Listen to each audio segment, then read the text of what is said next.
What black market did kids at your school run? When I was in the 6th grade, a teacher sold candy in between classes at marked up rates. A student decided to undercut her. That put an end to all candy sales. I would buy 6 packs of soda for $1.79 and resell the 6 sodas for a total of $3.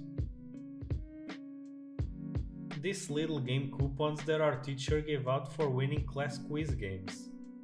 Right when people were starting to get scanners/printers in their own homes, some kid made copies of his coupons and sold or traded them to other students. Edit. Since I have some people asking what the coupons could be traded for, it was usually a piece of candy or a pencil with a fun print or something similar. I think the kids ended up getting caught like 2 weeks into the scheme.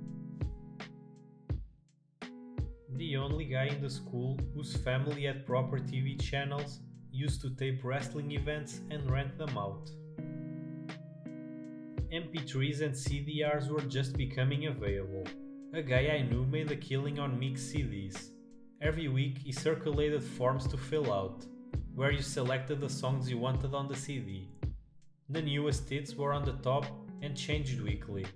The rest of his library filled the rest of the form, and there was a space for requests. He'd deliver your disc the following week. He seriously made bank for a couple years until everybody started getting their own songs from LimeWire or whatever. I don't know what he's doing now, 20 years later, but I don't doubt he's successful. This girl Danielle convinced my best friend and I, along with some other people, that she could forever change the taste of saliva in our mouth, so that our saliva would taste like watermelon, cotton candy, bubblegum, etc. forever. She made us wait a couple days so we could really think about what flavor we wanted in our mouth forever. For example, she would tell us, "Are you sure you always want everything you eat to have a hint of watermelon?" Anyways, after a couple days and we picked a flavor, she charges money. I can't remember how much, but it was probably 50 cents or something. She made us chew all this crazy stuff like paper clips, erasers, and other things. Obviously our saliva never changed flavor and she stopped this. But I worked at Starbucks a couple years ago in my hometown and she came in and didn't even recognize me. And all I could think about was how this girl had made me chewing on paper clips. Nintendo games. Some kids sold them off for like 10 or 15 bucks a pop. I don't know where he got them from, but he said he just told his dad what he wanted and his dad would get it for him. He would ask for the same ones over and over and it didn't matter. He would end up with 5 copies and he would just sell 4 of them. Either the kid was the most spoiled brat in history or his dad was straight up stealing them anyhow. Anyways, I could never get any. I had a Sega, but I remember that kid making a killing in grade 3. Updates and answers. It was an S. Yes, please tell me how to download a car. A kid in my school used to sell stupid amounts of porn tapes for $10. We found out later that his dad had paid for some porn channels and I guess he never noticed his son had them open in his room. He would buy empty tapes and just hit record until the tapes were full. I know I bought at least 10 of them. This was the 90s. That guy was making a shit ton of money. He would bring a backpack full of tapes almost every day and leave school with it empty. Easily he was making $200 a day when he emptied his bag. Cuban sandwiches straight out the duffel bag before school. They were bomb, cheap and way better than the lunch in the cafeteria. I had the principal's secretary's handwriting down and used to sell all passes for $1 each. Made a killing. Edit. I don't really know how much I made, but it was in the realm of $5 a day. Sometimes I went dry because you needed the actual pass paper, but I finally figured out how to get into the supply closet. Slide the student ID by the latch bolt. I only took a few pads at a time so they wouldn't get suspicious. I went to a private high school with a strict dress code, ties, belt, etc. So I bought a bunch of ties and belts from a thrift store and ran a lucrative rental business out of my locker. In high school, this guy sold socks in the hallways.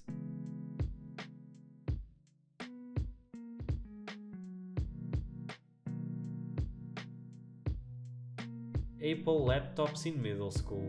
Some had iTunes, some didn't. And the kids wanted it, so I apparently was the only one who knew how to transfer the installer with my USB.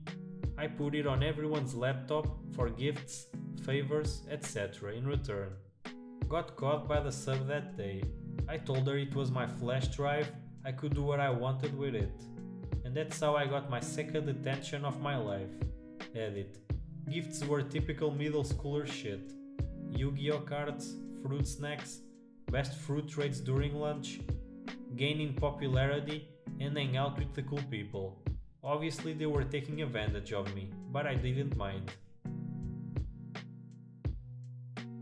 Apart from the 20 minutes before the morning bell rang, where everyone crowded around the front of the school being an open-air drug market, there were always dice tournaments.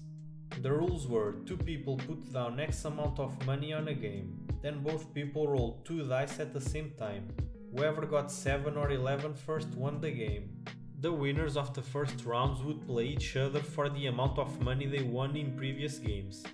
This went on until the bell rang, or it was broken up by the teachers/school administrators. Things often continued in the afternoon after school let out. So many people got detention and suspended for repeated gambling. Looking back, it was hilariously stupid how much money was won and lost on a game of pure luck. And the sheer number of people who got in trouble for it. Yes, I was one of them. Banana chips were 25 cents in a vending machine in middle school. I always went to school early, so I always end up buying all of them and selling them for 50 cents a bag. 2 years ago, I was a sophomore in high school, and freshmen weren't allowed to go off campus, but everyone else was. So I'd take orders, go to the local fast food shops, and get the goods. I'd up the price by about $2 and ended up making about $200 a month. Edit. $200 a month, folks, not per year. Used to crush up warheads and mix them with sugar. Sold them by the straw with the ends melted. 50 cents a piece. I used to sell Coke, the drink, because they didn't allow fizzy drinks to be brought in. I was in elementary school when pogs were big. Everyone had cool slammers and stuff, but I didn't have money for good ones. My dad made one out of a half-inch mild steel for me and used an aggravating pen to make a simple pattern. Everyone was asking me where I got them from. I didn't want to lose my unfair edge, but I also knew I could make money. My dad had a big sheet of this half-inch steel. I told them I was the only one who could get them. I sold them for $15 a pop. My dad kept 10, I got 5. And that's when I learned what overhead was. I lived in an area with a lot of retired age people, a lot of which ended up raising their grandchildren. It really isn't a good area. Being older and from a rural area, they still don't trust online sites like eBay or Amazon. So I started ordering people things from those sites for actual money and added a charge for me to be making money off of it.